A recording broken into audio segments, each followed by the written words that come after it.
கர்த்தருக்குள் பிரியமானவர்களே, September 2 Elon G white அம்மையார் அவர்களுடைய மாரநாதா புத்தகம், பக்கம் 489. இன்றைய தியானத்திற்காக தெரிந்து கொள்ளப்பட்ட தலைப்பானது பூமியின் மாபெரும் மனிதர்களுக்கு முன் சாட்சி பகர்தல். வசனம் மத்தேயு 10வது அதிகாரம் 18வது வசனம். அவர்களுக்கும் புறஜாதியாருக்கும் சாட்சியாக என் நிமித்தம் அதிபதிகளுக்கு முன்பாகவும் ராஜாக்களுக்கு முன்பாகவும் கொண்டு போகப்படுவீர்கள். உலகின் அதிபதிகளுக்கு முன்பாக சாட்சி சொல்லும்படி தேவ மக்கள் கொண்டு போகப்படுகிற காலம் வெகு தூரத்தில் இல்லை. நாம் உலக சரித்திரத்தின் ஆபத்துக்களை நோக்கி எத்தனை வேகமாக அடியெடுத்து வைத்துக் கொண்டிருக்கிறோம் என்கிறதை இருபதில் ஒருவர் கூட உணரவில்லை.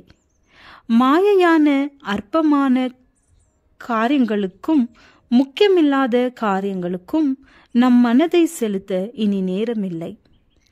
உங்களை பகைக்கிறவர்கள் கொடுக்கும் அறிக்கைகளின் மூலமான ராஜாக்களும் அதிபதிகளும் மாபெரும் மனிதர்களும் உங்களை குறித்து கேள்விப்படுவார்கள்.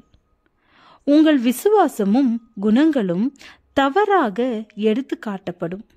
ஆனால் தவறாக குற்றம் சாட்டப்படுகிறவர்கள் தங்களுக்காக பதில் பேசும்படி அவ்வாறு குற்றப்படுத்தினவர்களுக்கு முன்பாக ஒரு சந்தர்ப்பத்தை பெற்று நிற்பார்கள். இவ்வுலகின் அதிபதிகளுக்கு முன்பாக சத்திய ஒளியை பிரதிபலிக்கும்படி பெரிய பாக்கியத்தை அவர்கள் பெறுவார்கள். நீங்கள் வேத வார்த்தைகளை ஆராய்ந்திருப்பீர்களானால் உங்கள் நம்பிக்கையை குறித்து உங்களை விசாரித்து கேட்கிற யாவருக்கும் பயத்தோடும் சாந்தமுள்ள ஆவியோடும் பதில் சொல்ல ஆயத்தமா இருப்பீர்களானால் உங்கள் எதிராளி உங்கள் ஞானத்தை எதிர்த்து பேச முடியாது.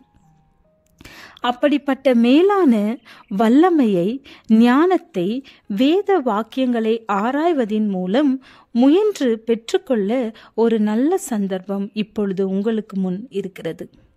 ஆனால் நீங்கள் சோம்பி சத்திய சுரங்கத்தை ஆழமாக தோண்டி பார்க்க தவறுவீர்களானால் நம்மீது வெகு சீக்கிரத்தில் வரவிருக்கிற நெருக்கடியை சந்திக்க ஆயத்தமாயிருக்க முடியாது.